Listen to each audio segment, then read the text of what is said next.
Praise God. Today we continue in chapter 2 of Jonah. And the word of God says, Then Jonah prayed unto the Lord his God out of the fish belly.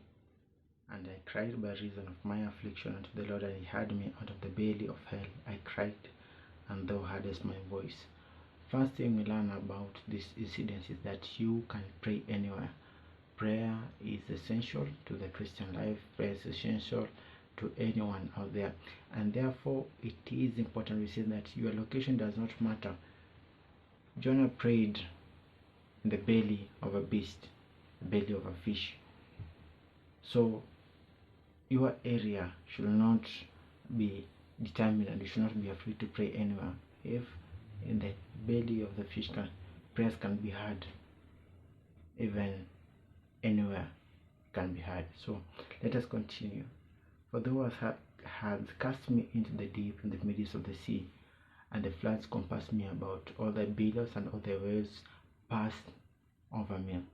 Then I said, I am cast out of the set, yet I will look again towards the holy temple. The waters compassed me about, even to the soul. The depths closed me round about. The weeds were wrapped about my head. I went down to the bottoms of the mountains. The earth with her bars was about me forever. Yet thou brought me up my life from corruption, O Lord my God. When my soul fainted within me, I remembered the Lord, and my prayer came unto me into thy holy temple.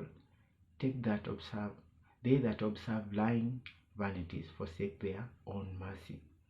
But I will service unto thee with the voice of thanksgiving. I will pay that I have vowed.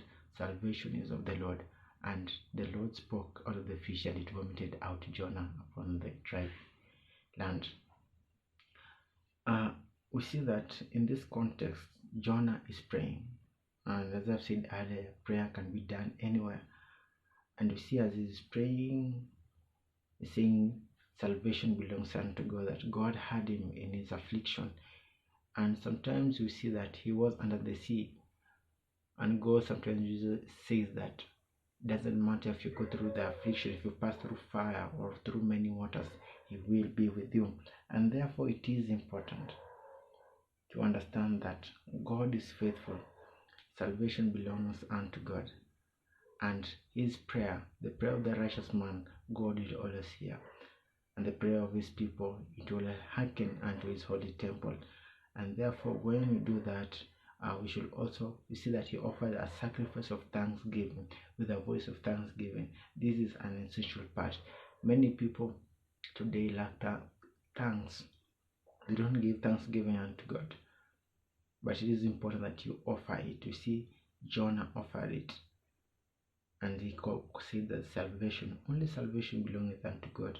For all the deities on this planet, I've never heard anyone being saved out of the depths of the sea.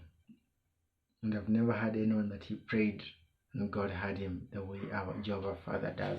And so we see that the Lord spoke to the fish, and it vomited out Jonah upon the dry land. And you see that God will speak to anything. In chapter 1, so he commanded the mighty wind. Now he's speaking to the fishes. We see that he made the donkey. The donkey talked to Balaam.